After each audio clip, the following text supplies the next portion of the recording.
എല്ലാവർക്കും Mallu big boss ടോക്സിന്റെ പുതിയൊരു വീഡിയോയിലേക്ക് സ്വാഗതം. ബിഗ് ബോസ് വാർത്തകൾ ആദ്യമേ അറിയാൻ ഈ ചാനൽ മറക്കാതെ സബ്സ്ക്രൈബ് ചെയ്യുക. സീസൺ 7ന്റെ ലൈവ് അപ്ഡേറ്റ്സിൽ പോകുമ്പോൾ രാവിലത്തെ രേണുവിന്റെയും അനീഷിന്റെയും മാരക അടിക്ക് ശേഷം വീണ്ടും ഒരു അടി പൊട്ടിയിരിക്കുകയാണ്. നോക്കുമ്പോൾ റെന പൊട്ടി കരയുകയാണ്.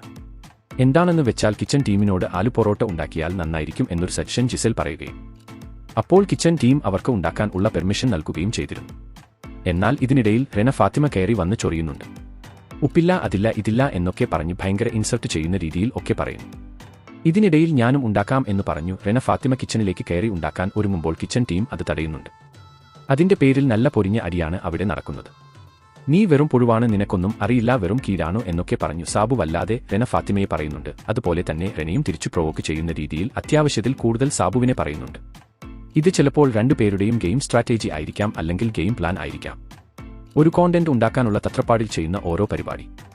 എന്തായാലും അടി നല്ല പൊരിഞ്ഞ അടി തന്നെ ആയിരുന്നു. പക്ഷേ റെന ഫാത്തിമയുടെ പോയിന്റ് എന്താണ് എന്ന് വെച്ചാൽ കിച്ചൺ ടീമിൽ ഇല്ലാത്ത ഒരാൾക്ക് കിച്ചണിൽ കയറി ഭക്ഷണം ഉണ്ടാക്കാൻ ഉള്ള പെർമിഷൻ കൊടുത്താൽ എന്തുകൊണ്ട് ബാക്കി ഉള്ളവർക്കും അതിന് സാധിക്കില്ല?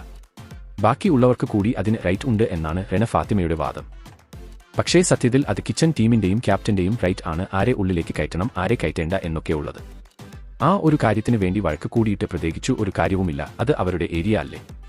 അതുകൊണ്ട് തന്നെ ഇന്നത്തെ റെന ഫാത്തിമയുടെയും സാബുവിന്റെയും അടിയിൽ പ്രത്യേകിച്ചു ഒന്നും തന്നെ പറയാൻ പറ്റില്ല. കാരണം അതിൽ വിശദീകരിക്കാൻ ആയിട്ട് കാരണങ്ങളില്ല. സാബു പറഞ്ഞത് കുറച്ചുകൂടി പോയി എന്ന് വേണമെങ്കിൽ പറയാം. എന്തെന്ന് വെച്ചാൽ ഏജ് ഡിസ്ക്രിമിനേഷൻ വളരെ നന്നായിട്ട് ബിഗ് ബോസ് വീട്ടിലുണ്ട്. അത് സാബുവിന്റെ അടുത്തുനിന്നും മുൻഷിയുടെ അടുത്തുനിന്നും എല്ലാം എപ്പിസോഡ് കാണുമ്പോൾ നമ്മൾ കേൾക്കാറുള്ളതാണല്ലോ. പക്ഷേ ബിഗ് ബോസിൽ അത് പ്രയോഗിക്കാൻ യാതൊരു റൈറ്റും ഇല്ല. കാരണം ഏജിന്റെ അടിസ്ഥാനത്തിൽ അല്ല ഓരോ കോണ്ടസ്റ്റന്റ്സും അവിടെ എത്തിയിട്ടുള്ളത്. എന്തൊക്കെയായാലും വഴക്കിന്റെ അവസാനം റെന ഫാത്തിമ കരഞ്ഞിട്ടുണ്ട്. അത്രയും നല്ല പൊരിഞ്ഞ അടിയാണല്ലോ അവിടെ നടന്നത്.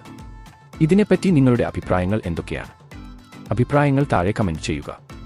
അപ്പോൾ ഇതുപോലത്തെ കൂടുതൽ ബിഗ് ബോസ് വാർത്തകൾക്കായി ഈ ചാനൽ മറക്കാതെ സബ്സ്ക്രൈബ് ചെയ്യുക.